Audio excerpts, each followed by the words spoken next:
In 1991, a young mother and her toddler daughter vanished during a sudden flash flood in rural Texas. Their car was found, but no trace of their bodies. 14 years later, a cattle rancher discovers a red dress tangled in barbed wire with a name stitched inside and a child's washed-out shoe unraveling a buried truth the storm was never meant to wash away. The sun poured over the pasture like honey, warm and golden, coating the countryside in a hush that only came on days like this when the world felt safe. Claire Holden stood at the edge of her family's property in her red dress, the hem brushing the tops of wildflowers. She held her daughter Rosie in one arm, the little girl's yellow cotton sundress fluttering in the breeze as she giggled at a passing butterfly. It was the kind of moment people forget to notice when they're living it. Claire was 26. Smart, tender, a little tired in the eyes, but always smiling for Rosie's sake. The camera clicked as Claire's sister, visiting from Austin, snapped what would be the last photo ever taken of them. Claire, looking off toward the horizon. Rosie in her arms, her chubby hand reaching forward like she was trying to touch the light. Later that day, Claire walked Rosie up the gravel drive to their modest white farmhouse, the porch shaded by a drooping sycamore. Peter, Claire's husband, wasn't home off delivering feed 2 counties over, or so he'd said. The marriage had been strained for months. Friends noticed bruises Claire didn't explain. Her mother had asked once if she needed help. Claire just smiled. Inside, Rosie napped with her stuffed cow nestled beside her while Claire sat at the kitchen table, writing something in a small floral-covered notebook. A to-do list? A letter? No one ever found out. By late afternoon, clouds had started to stack on the horizon, but no one gave them much thought. Rain was always possible in Texas. Claire packed Rosie into the car around 5, said she was heading into town just groceries, maybe some fresh air. She waved at the neighbor while pulling out of the drive, her hand resting lightly on the steering wheel, Rosie babbling behind her. The sun still shone through the windshield as they passed under the sycamore tree and turned onto the road that traced the creek bed. They were never seen alive again. That final photo, the one with the red and yellow dresses, the breeze, the butterfly, would sit on the Holden family's mantle for 14 years. It captured everything and hid everything else. It hit without warning. The radar had shown scattered showers, nothing more. But out on the back roads of Nolan County, the skies broke open like a trap door. Rain came in sheets thick, slanted, sudden. One moment, dry pavement. The next, water rushing in fast enough to move fence posts. Claire was driving down County Road 14, the narrow 2-lane that hugged Dry Creek like a ribbon. Rosie had fallen asleep in the back seat, her tiny head slumped to one side, thumb still in her mouth. Claire kept one hand on the wheel, the other occasionally reaching back to pat Rosie's leg.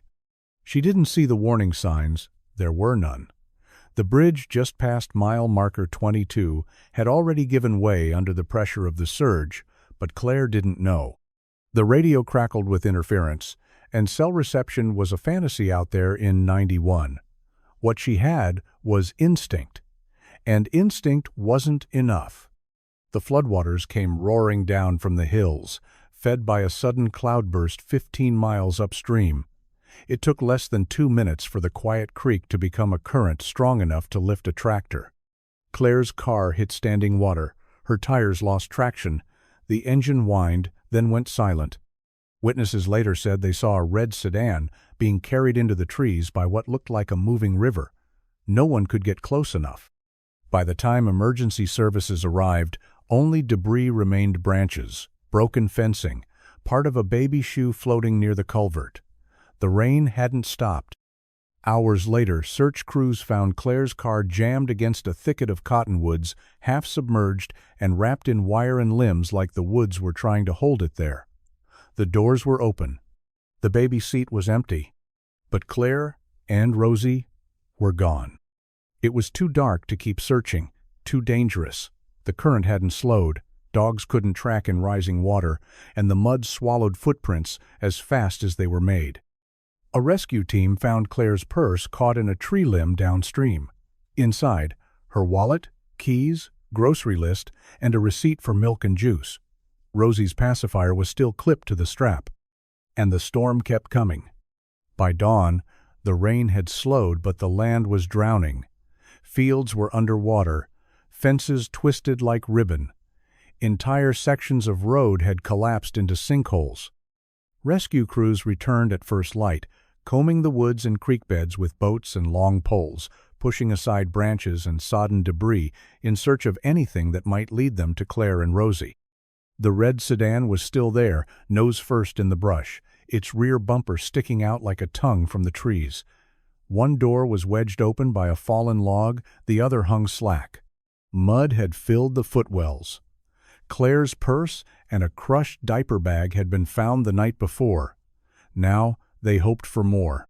But there was nothing. No footprints in the mud. No broken branches to mark a path. No signs of Rosie's yellow dress or Claire's red one.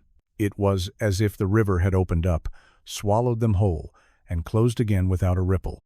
Neighbors arrived with their ATVs and horses, carrying thermoses of black coffee and flashlights with fading batteries. Men who had grown up along Dry Creek shook their heads and said they'd never seen water move like that before. Even the sheriff, who'd known Claire since she was a little girl, looked hollow-eyed and helpless as he directed volunteers to fan out past the bridge. Divers came. Helicopters circled. Search dogs barked and whined and circled in confusion. Nothing. Not a shoe. Not a scrap of clothing. Not a single track that made sense. Peter Holden showed up late in the morning, soaked to the bone, face unreadable. He didn't ask questions. He just stood near the search perimeter with his arms crossed, staring into the trees like he expected them to speak. At noon, Rosie's stuffed cow was found lodged between two rocks along the creek. One ear torn, soaked through, but unmistakable. A deputy placed it in a plastic evidence bag and handed it to Claire's father without a word. By nightfall, the wind had returned, scattering the voices of the searchers and rustling the leaves above like whispers. Flashlights cut through the dark, but found only more water, more mud. Claire and Rosie had vanished in the rain. And nothing, no logic, no effort could explain how. By the end of the third day, search crews were running on coffee, wet socks, and the kind of quiet desperation that creeps in when hope starts thinning. The town hadn't slept. Everyone had come out, ranchers, high school kids, church ladies with sandwiches and first aid kits. They spread out in lines, combed through soaked fields, lifted tree branches, sifted through brush piles that had once been fences or porches or someone's back shed. The creek, once a narrow ribbon that cut lazily through the county, had carved a scar across the land. Where Claire and Rosie disappeared, the water had jumped its banks and torn a gash 30 feet wide. Search dogs lost the scent again and again. Rescue divers pulled sticks and tires from the murky depths, still no bodies. What made it worse was the quiet. There was no closure, no finality, just mud, silence, and 100 what-ifs. Some believed the flood had swept them all the way into the next county. Others thought they'd been pinned beneath a fallen tree, hidden under a bed of reeds and silt. A few whispered things they wouldn't say in daylight, that maybe it wasn't the water at all. Peter Holden stopped coming to the search site after the fourth day. He said it was too painful. Claire's parents didn't speak to him much. They stayed out there, side by side, rain-soaked and red-eyed, her father digging through debris with bare hands, her mother clutching Rosie's baby blanket like it might bring her back. They held a candlelight vigil on the 6th night, right there at the foot of the broken bridge. Candles flickered beneath umbrellas, and someone played a hymn on a crackling cassette player. Claire's sister read a poem, her voice thin as the rain. They lit 2 lanterns and let them float down what remained of Dry Creek. Neither made it far. After 8 days, the sheriff called off the active search. He said they'd keep eyes open, keep checking downstream, but it was time to let the town breathe again. Nobody said it out loud, but it was clear they weren't coming back. Claire and Rosie had become ghosts. And Nolan County was already beginning to fold around the empty space they left. They put it in the report because they had to, presumed drowned. It was the only explanation that made sense on paper, even if it didn't feel right. The river had taken them-swept Claire and little Rosie into the dark, carried them far beyond reach. Nature was cruel, the town said. Fast water doesn't leave time for goodbyes. The sheriff delivered the news to Claire's parents himself. He stood in their kitchen, hat in hand, while the kettle boiled behind him and no one made a move to turn it off. Claire's mother sat perfectly still, eyes fixed on nothing, while her father nodded once and said, "Thank you, Sheriff," like the words were bricks in his mouth. There was no funeral, just a memorial. 2 framed photos on a folding table at the First Baptist Church, Claire's high school portrait, and a snapshot of Rosie covered in popsicle juice, smiling with her 2 front teeth missing. The preacher spoke gently about the Lord's plan, the way rivers wind and God's mercy flows like water. Most people sat with their heads bowed. A few didn't show at all. Some couldn't handle it. Others just didn't believe it. Peter Holden sat alone in the last row, hands clenched tight, face unreadable. He left before the hymn was over. The town tried to move on. The flood had done its damage, fields ruined, livestock lost, but Claire and Rosie were the only ones who hadn't come home. Their disappearance hung in the air like humidity, thick and hard to breathe. The creek eventually receded. The bridge was repaired. The road was repaved. But everyone remembered what had been swept away. The sheriff filed the final report 2 weeks later. No bodies recovered, no foul play suspected. Case closed. Claire's parents packed away their daughter's belongings. Her mother folded Rosie's clothes one last time before placing them in boxes. The crib stayed up for another month before her father quietly took it apart, piece by piece, never speaking a word. And somewhere beyond the fields the creek rolled on in silence. The river had taken them. That's what they all said. But 14 years later, when a red dress washed up on a cattle ranch miles from the flood path, that story would start to unravel. Grief doesn't come all at once. It slips in slow like a leak in the roof you don't notice until everything underneath is ruined. After Claire and Rosie were declared lost, the Holden family fell apart without ceremony. There was no shouting, no blame, just silence. Days passed in fragments. Meals uneaten, phone calls unanswered. The house filled with the dull ache of things left behind: Rosie's toys on the living room floor, Claire's half-finished laundry, a loaf of bread that molded untouched. Claire's mother started baking at strange hours, filling the kitchen with pies no one would eat. Her father kept the porch light on every night, even in the rain, even when the power flickered. "In case," he'd say, though no one asked in case of what. Claire's sister came less and less. The visits felt like funerals without caskets. Peter Holden buried himself in work. He took more delivery routes, sometimes staying gone for days. The house got quieter. Claire's favorite coffee mug disappeared from the kitchen. A neighbor noticed her garden was torn out one morning, every petunia yanked from the soil like weeds. Peter said nothing. The whispers started around town about the way Peter had taken the news, how quickly he'd stopped talking about Claire. Some said he looked relieved at the memorial. Others remembered how Claire once showed up to church with a bruised cheek and no explanation. But no one pushed. Tragedy makes people polite. By year's end, Peter sold the farmhouse and moved into a rental on the edge of town. Claire's things were left behind, boxed and stacked in the barn. He didn't take Rosie's crib. He didn't take any photos. Claire's parents asked to have them. He said no. The Holdens filed no complaints. They simply turned inward, folding themselves into their loss like old letters no one wanted to read again. Every year, on the anniversary of the flood, they stood by the rebuilt bridge and laid flowers on the bank. They said nothing, just watched the water move past like it might give something back. But it never did. At least, not until 14 years later when something finally surfaced. Not a miracle, not a ghost, just a dress. And a question that refused to stay buried. Every August 3rd, the Holdens returned to the creek. They didn't send invitations. They didn't post about it. No one in town needed a reminder. It was a ritual that had become part of Nolan County's rhythm, like the county fair in June or harvest in October. But this one came quiet and heavy, like the air before a thunderstorm. Claire's parents always arrived first. Her mother in the same navy cardigan no matter how hot the day was, her hands clutching a single daisy.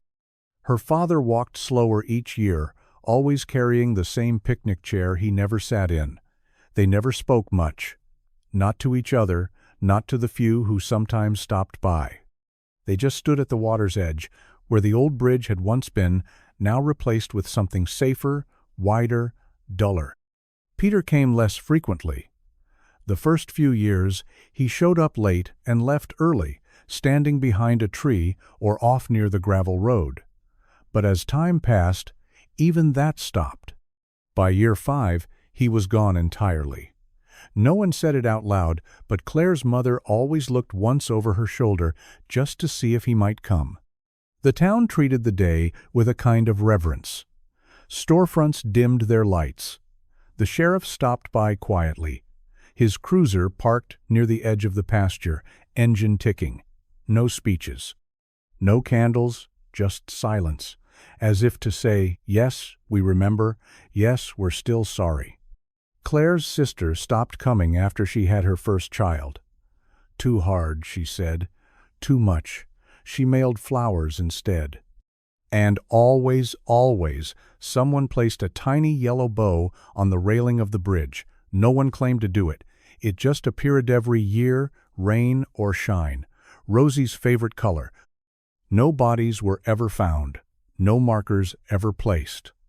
But this was the place where time stopped for the Holdens, where the future had been pulled away by a current too strong to fight. They stood there, year after year, staring at the same water that had refused to give back what it took. And in that silence, beneath the breeze and birdsong, a question still stirred. What if the water hadn't taken them at all? The rain had come hard again that spring, nothing like the flood of '91, but enough to swell the creeks and leave the pasture soggy for weeks. When the clouds finally cleared, rancher Donnie Baird went out to mend a downed fence on the far edge of his property, where the land dipped low and the cattle never liked to linger. It was quiet out there, save for the occasional lowing of cows and the buzz of flies thick from the storm. Donnie moved slow, boots squelching through the mud, hands rough from years of barbed wire and fence pliers.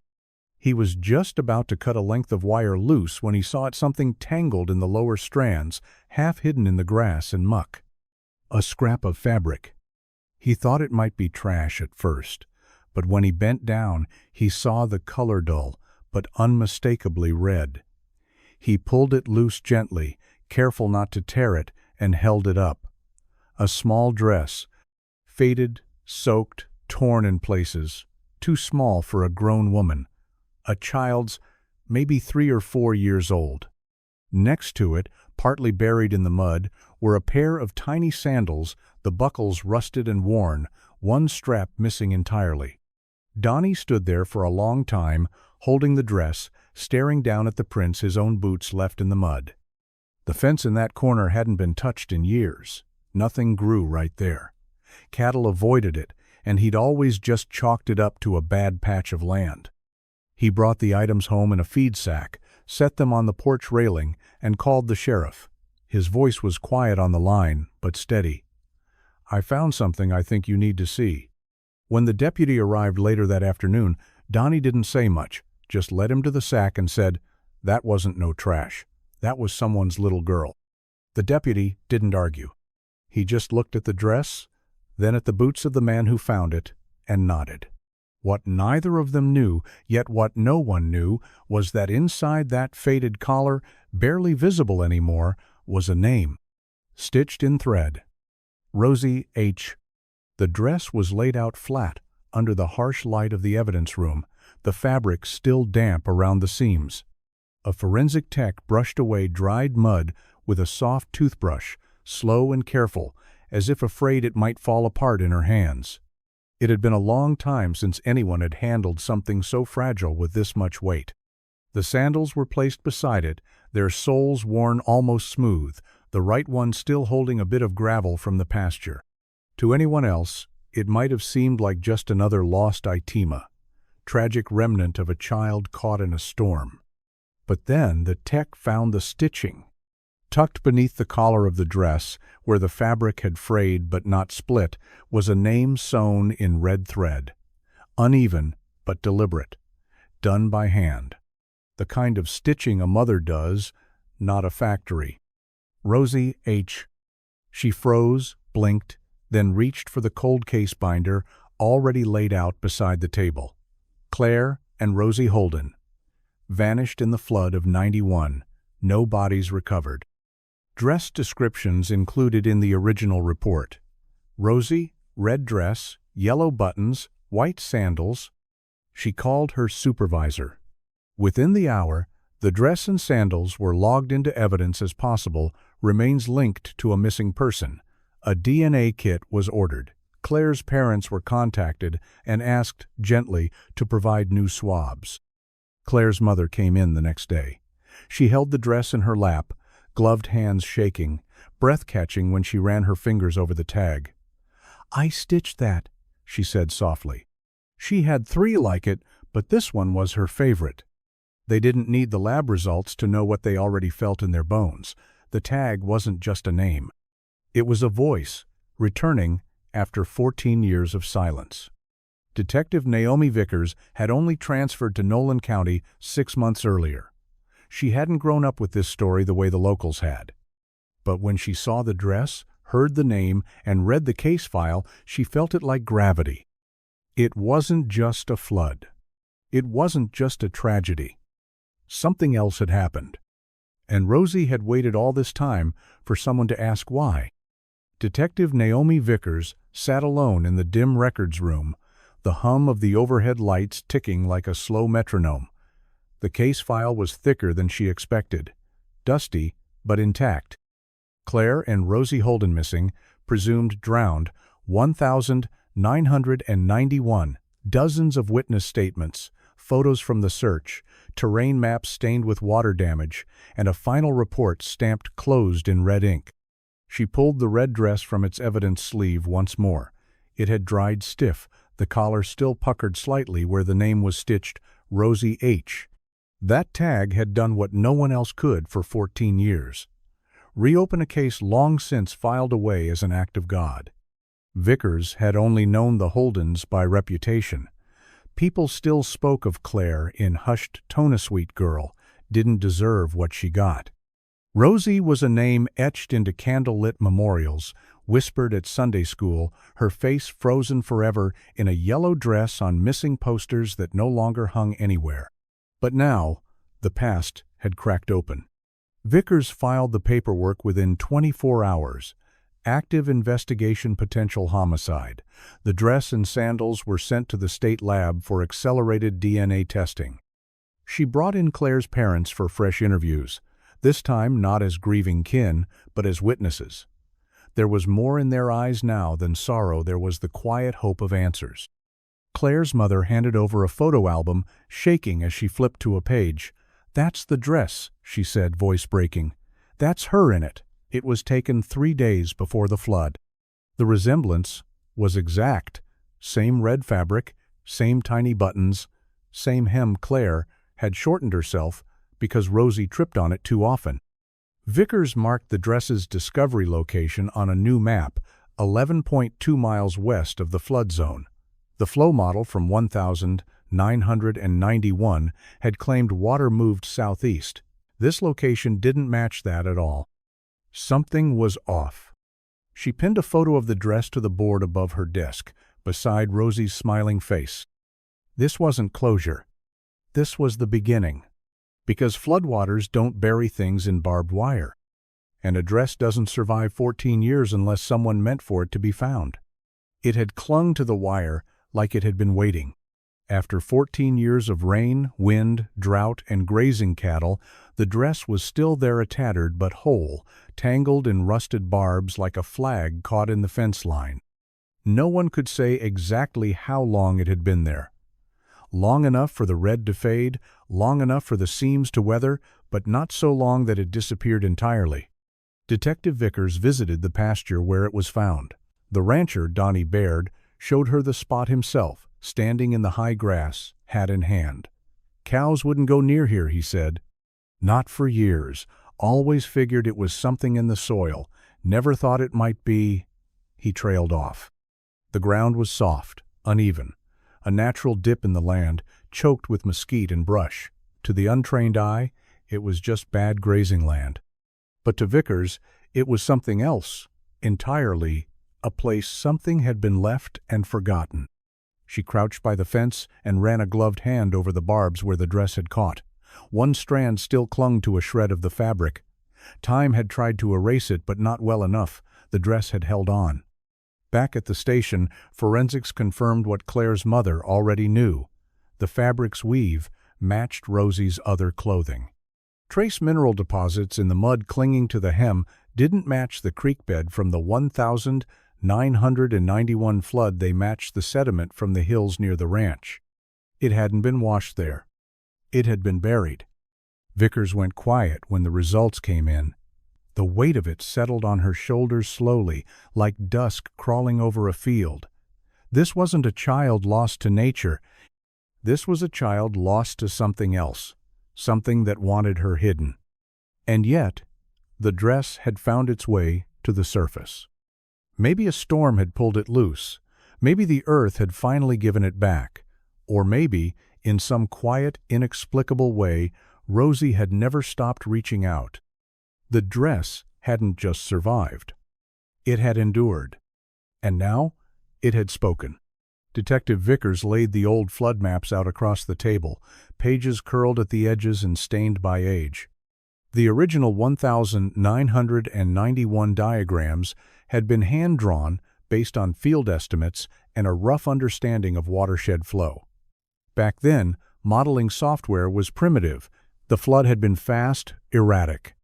Everyone assumed Claire and Rosie were swept southeast deeper into the river basin, far from the hills. But the dress had surfaced west. That made no sense. She pulled up modern topographical scans, overlaid satellite imagery, and loaded a program used by FEMA for natural disaster simulations. With rainfall data from that August storm and the updated terrain models, she ran the simulation and watched the water move. The creek overflowed, then split forking just north of where Claire's car was found. A secondary surge, redirected by a low ridge, pushed into a narrow gully that veered sharply west, straight toward Donnie Baird's ranch. Vickers ran the model again. Same result. A temporary path, barely half a mile wide, strong enough to move debriscously even a car for just a few terrifying minutes. Then the water dropped, and the land swallowed the evidence. No one had searched there.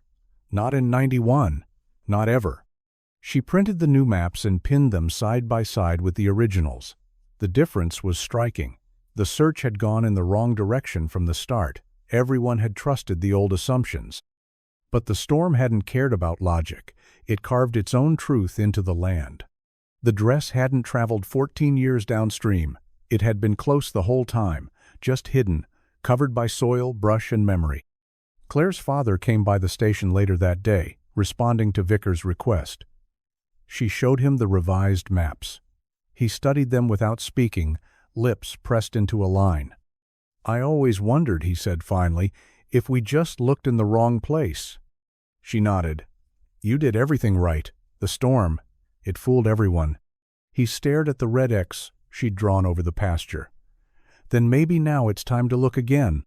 Vickers folded the maps, grabbed her field kit, and drove toward the ranch. The flood hadn't buried a mystery. It had drawn a line. And now she was ready to follow it. Donnie Baird had been ranching that land since before Rosie was born, and there wasn't much he hadn't noticed over the years. He could tell when a steer was favoring a bad leg from 50 yards out. He knew which sections of fence needed mending before they broke, and he knew when his cows were avoiding something. "There's a patch out past the North Trough," he told Vickers as they bumped along in his pickup, tires groaning over rutted dirt. Never liked it, not even the bulls. They'd circle wide every time, like something was buried under the soil that didn't sit right. He pulled up near a stand of tree scrub oak, knotted together like crooked fingers. The ground there dipped into a shallow basin, covered in high grass and thorn brush. Nothing special to look at, just another quiet corner of his 80 acres. But Vickers felt it the moment she stepped out. Stillness. Not the kind that soothed, but the kind that listened. The cattle trail curved in a wide arc around the dip. Hoofprints pressed deep into the mud everywhere except the hollow. It was dry, untouched. "Cows don't lie," Donnie muttered. Vickers called in a ground-penetrating radar team the next morning. The technician ran sweeping passes across the basin, eyes fixed on the laptop screen in the back of the van. The first few sweeps showed nothing but bedrock and scattered Debre's-old nails, soda cans, rusted wire. But then they saw it, an outline, roughly 6 feet long. Narrow, shallow. Another smaller shape beside it. The tech turned and looked at her. This wasn't dug by water. Donnie stood off to the side, hat pulled low. Never built a fence here. Never cleared trees. Didn't want to. Always felt wrong. Vickers knelt beside the edge of the hollow and ran her hand over the ground. It was loose, softer than the rest of the pasture. Not much, but enough. She looked up at the ridge, then back down at the map in her mind.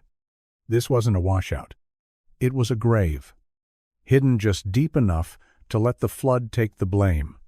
But now the earth was giving it back, and the cows had known it all along. The dig began at dawn. Vickers stood just beyond the perimeter tape, boots planted in damp grass, watching as forensic specialists moved carefully through the basin. They worked slow, measured, as if afraid the earth might change its mind and swallow the truth again. Shovels skimmed the topsoil, layer by layer, until the soft loam gave way to something unnatural packed dirt, squared edges, disturbed ground from years ago. Within hours, they found the first bone, a child's femur, small and delicate, curled unnaturally inward. The dig stopped. Photos were taken, measurements made. Then they continued, more cautiously now. Brushes replaced shovels. Trowels replaced hands. The grave was shallow, less than 2 feet deep. Time and weather had done their damage, but the blanket was still visible floral, pale blue, edges frayed. It was wrapped around the smaller set of remains, as if someone had tried to tuck the child in for the last time. Beside her, the adult skeleton was twisted, one arm stretched across the child's back. Protection, even in death. The red fibers of a dress clung to the hip bones, faded to rust but still there. A wedding ring on one skeletal hand, thin and worn. Claire. Rosie. The scene was eerily quiet, except for the occasional click of a camera or murmur between techs. Even the wind seemed to hold its breath. Vickers stepped forward only when the team gave the nod. She crouched at the edge of the grave, staring down at the remains as 100 thoughts collided behind her eyes. It wasn't just that they'd been found, it was how. Buried, hidden, left here with the full knowledge that the storm would come, that the flood would wash away the questions. But something went wrong. The storm never reached this ridge, and the grave, just deep enough to forget, wasn't deep enough to stay buried. Claire's parents arrived later that evening, escorted gently to the edge of the field. Claire's mother took one look at the small blue blanket being lifted from the earth and fell to her knees. Her husband didn't speak. He only removed his hat and pressed it to his chest. They hadn't drowned. They had been buried. And now, after 14 years, they were finally coming home. The bodies were transported to the county coroner's office under the hush of dusk, headlights low, the road behind them empty and reverent. No sirens, no fanfare.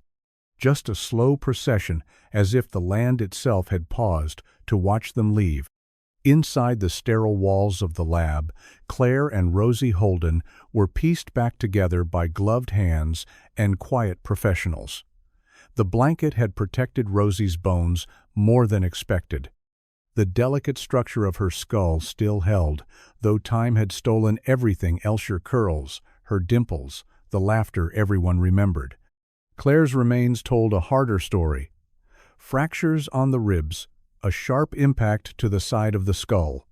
Not the soft kind of breakwater might leave. Something brutal, intentional. The coroner's report came in a week later. Cause of death for Claire. Blunt force trauma to the head. For Rosie. Undetermined, but consistent with exposure and eventual suffocation. No water damage. No signs of drowning.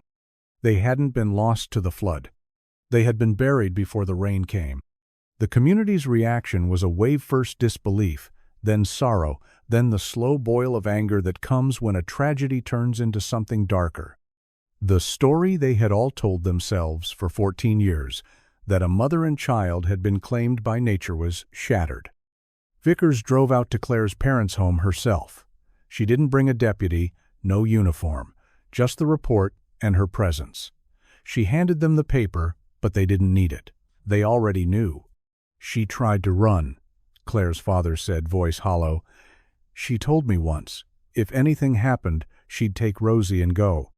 Her mother just nodded, hands folded in her lap, still clutching the small yellow bow that had appeared each year on the bridge. Now it would be laid beside the real thing. The funeral came on a warm Saturday. No rain, no clouds. Claire and Rosie were buried side by side, under the same tree where their final photo had been taken. The whole town came. Some brought flowers. Others brought silence. No longer lost, no longer guessed at. They had a resting place now. And for the first time, the wind through Nolan County carried more than grief. It carried truth. The storm had been a cover, but not the cause. That truth hit Nolan County like a second flood. For 14 years, people had spoken of the river like it was a thief, a force of nature that stole Claire and Rosie away. But the autopsy tore that story apart with cold precision. Claire hadn't drowned. She'd been struckens, hard fracturing her skull in a way no water current could explain. Rosie, wrapped in that blanket, had no trauma, no injuries consistent with floodwaters or impact. The coroner ruled her likely death as hypothermia or suffocation. Quiet, gradual. She may have been alive when Claire was already gone. Vickers stared at the findings late into the night, her office dim except for the glow of her desk lamp. The diagrams, the notes, the blunt finality of it, this wasn't an accident. This was something someone did. The flood hadn't buried them. A person had.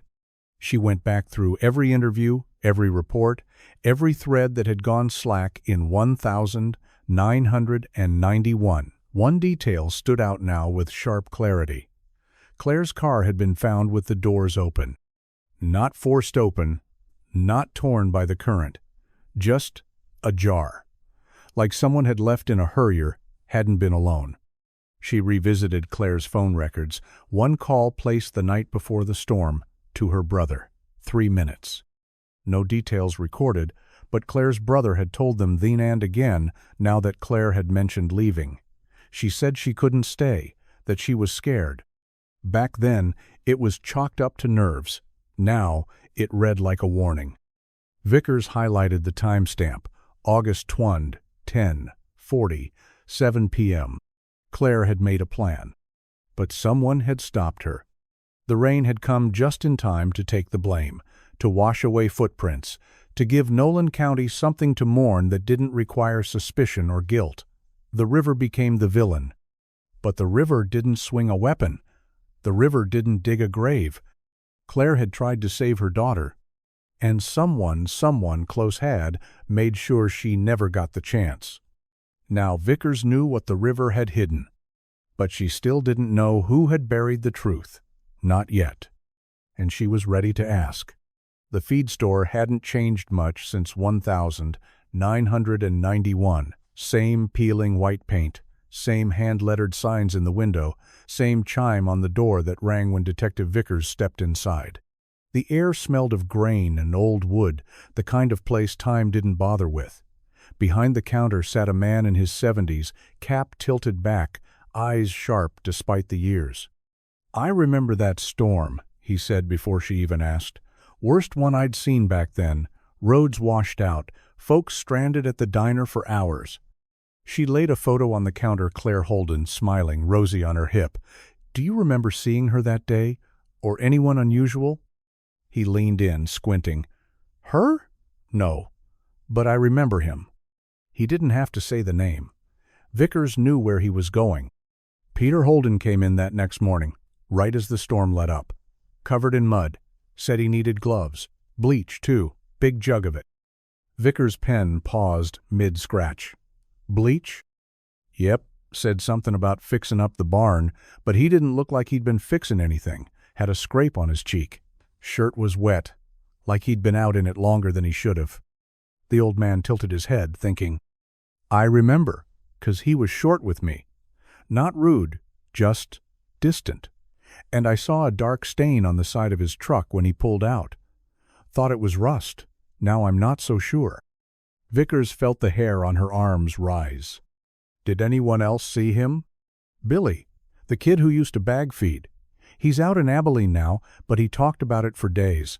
Said Peter looked spooked, like someone caught doing something they couldn't take back. She thanked the man, took down the details, and stepped out into the heat of late afternoon, the town shimmering under the weight of something it had chosen not to see for years.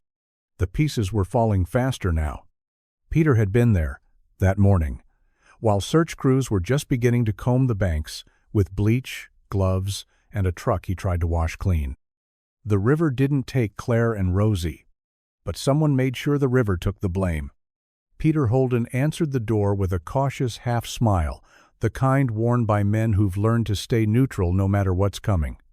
His hair had grayed, his frame softened with age, but his eyes were still sharp calculating. Vickers introduced herself, and he invited her in without hesitation. The house was clean, too clean. Neutral tones, no family photos, not a single image of Claire or Rosie in sight. I heard they found, something, he said, easing into a recliner. That must have been hard for her folks. Vickers sat across from him. We found their bodies, Mr. Holden. Buried, not washed away. He flinched just a flicker but recovered fast. I didn't know that. I always thought the river. The autopsy says otherwise. She watched him carefully, let the silence stretch. He didn't fill it, just crossed one leg over the other and looked at the floor. You were seen at the feed store the morning after Claire disappeared, she continued. Buying bleach, gloves. You told the clerk you were cleaning your barn, but no one ever saw you at the barn. And your truck, there were reports it had a stain on the door, a large one. Peter exhaled through his nose. That was mud. From the back road. I was out looking for them. With bleach? He shifted in his seat. I panicked. I didn't know what to do. Vickers leaned forward. About what? Peter said nothing. You had a fight the night before, she said. Claire told her brother she was leaving, taking Rosie. That storm didn't kill her, Mr. Holden, but it gave you the cover to make it look like it had. Peter's jaw tightened, his hands clasped together, knuckles pale. I never meant for it to happen like that, he said quietly. Vickers' heart pounded, but she said nothing. Just let the words hang there. I just wanted her to listen. She wouldn't stop. She was leaving, and I lost it. I didn't even know I hit her that hard. Rosie was screaming. The storm, it came so fast, and two didn't know what else to do. He looked up, eyes red now. I buried them because I couldn't bury it in me. Vickers stood slowly. But now she had what she came for. He kept the voicemail. Saved on an old answering machine, the kind with a tiny cassette tape inside that whirred softly when it played. Claire's voice had faded with time, grainy, distant, but still unmistakably hers. Hey, it's me. Can we talk later tonight? I'm thinking about leaving. Rosie and I need a reset. I think I need to go. Her brother, Mark, hadn't heard the message until the next morning. By then, the storm had already swallowed the back roads, and the news had begun to spread. Claire and Rosie were missing. For 14 years, Mark carried that weight like a stone in his chest. He never deleted the message, never forgave himself for not picking up the phone. He told the police back then, said she might have been planning to leave Peter, but it hadn't changed the narrative. The flood was the only thing anyone wanted to blame. When Vickers knocked on his door, Mark answered with the weariness of someone who'd been waiting too long to be asked the right question. "She was scared," he said, voice low. He'd never hit her in front of anyone, but she dropped hints, covered bruises with foundation, laughed off questions. But Rosie started flinching when Peter walked into a room. He looked down at his hands. "She called the night before, said she had the car packed. She was going to drive up to Austin with me, start over." "Did she say where she was when she called?" Vickers asked. "Home, I think." Rosie was already asleep. She whispered a lot. Mark rubbed the back of his neck, as if trying to shake off 14 years of memory. "I should have gone to her. I should have called back. I just didn't think he'd go that far." Vickers said nothing. There wasn't anything to say. Mark led her to the back of the house, to a small desk drawer where he kept the answering machine. He hit play. Claire's voice filled the room, soft and tired, like someone who had finally made a decision she didn't want to undo. "I just need to get away," she said, "before it's too late." Now it was. But finally, someone was listening. The rain began falling just before midnight, slow at first, then heavy and wild, hammering the roof like it was angry. It was the kind of storm that swallowed sound, blurred sight, and turned roads into rivers in a matter of hours. In most places, it was just weather. But for Peter Holden, it was an opportunity. Detective Vickers pieced it together like a puzzle left too long in a damp attic, faded edges, missing pieces, but enough still intact to see the shape of what happened. Claire had made her decision. She was leaving him, taking Rosie. It was supposed to be that night. The car was ready, the route planned, but Peter came home early. Maybe he found her packing. Maybe they argued. Maybe he begged her to stay. But something snapped. One blow. That's what the autopsy suggested. Clean, hard, and final. Claire fell, and suddenly Peter had no family left, just a secret too big to carry. Rosie would have cried, called for her mom, maybe reached for her in the silence. And in the rising panic, Peter made another choice. The storm raged louder. He couldn't make it look like a break-in, couldn't risk a trace of blood left behind, but the creek was rising, the roads were flooding. If the car was found in the wrong place, if the doors were open and the river roaring, people would assume. He wrapped Rosie in her blanket, took Claire's body, still in her red dress, carried them to the ridge behind the property, a place he'd hunted years ago. Soft earth, private, hidden by trees, dug fast, dirt flying under the drone of thunder. By dawn, they were gone. Peter drove the car down toward Dry Creek, just far enough to make it look like the flood had caught them, left the doors open. Walked back the long way through the rain, soaked to the bone, blood washed from his skin and clothes. The water took the blame. And no one questioned it. For 14 years, the town grieved what it thought was nature's cruelty. But it wasn't the storm that had stolen Claire and Rosie. It was a man who used the storm like a curtain so no one would see what he'd done behind it. The timeline had always had a gap, an hour no one could account for, wedged between Claire's final phone call and the moment her red sedan was found abandoned, its doors flung open like a scream. Back in 1991, no one questioned it. The flood had come quickly. Everyone assumed chaos had swallowed the details. But Detective Vickers had been asking different questions, not about water or washed-out roads, about silence, and why, in the middle of a crisis, there had been so much of it. Claire had called her brother at 10:47 p.m.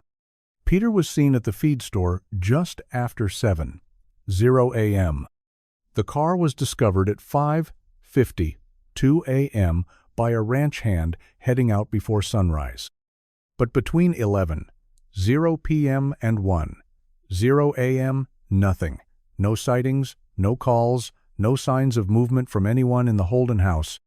A blackout window during which the storm crested and Somewhere nearby, Claire and Rosie were buried. It was Mark who gave her the clue. "She always locked her car," he said, even when she was just running back inside for a diaper. Yet when the search team found the car, the doors were unlocked. One was still open, no signs of forced entry, no keys. So how did it get there? Vickers cross-referenced the storm reports with flood progression maps. The ridge where the bodies were found hadn't been overtaken by water, but the roads leading away from it? They were still passable until just after midnight, which meant Peter had time. She reviewed cell tower records, sparse but useful. A signal pinged near Route 12, Peter's old route to work, just before 12:20 a.m., then nothing. That was the missing hour. He had taken them to the ridge, dug in the dark, under a curtain of rain. Then, sometime around midnight, he drove Claire's car to the embankment, staging it near the floodplain to make it look like they'd tried to escape and been swept away. By 1:00 a.m., the worst of the storm had arrived. By 2:00, the flood had erased his footprints. And by morning, everyone had already decided what happened. Everyone but the woman who'd never stopped whispering her name through a buried red dress. Rosie hadn't just been found. She'd been heard. Peter Holden was already waiting on the porch when Detective Vickers pulled up the drive.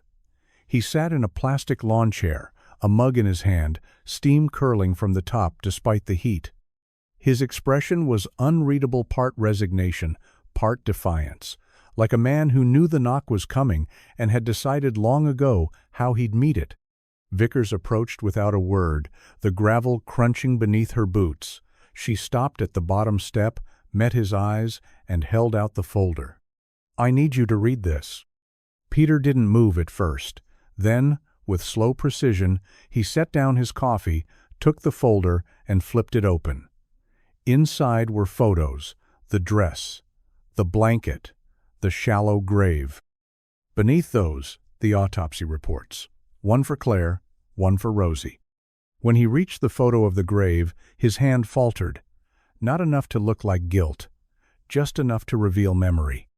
"You buried them," Vickers said quietly. "You used the flood to cover it. You thought the water would carry it away." Peter looked up. His eyes were rimmed red but dry. "I didn't plan it. I didn't wake up that day thinking I was going to—" "But you did," she cut in. "And then you let this town mourn a lie. You let her parents stand at that bridge every year thinking the river had stolen their daughter." His jaw twitched. "She was going to leave," he muttered. "She was taking Rosie. She wasn't going to let me see her again. So you made sure no one did." He stood abruptly, the chair scraping behind him. "You think I haven't paid? You think I slept all these years?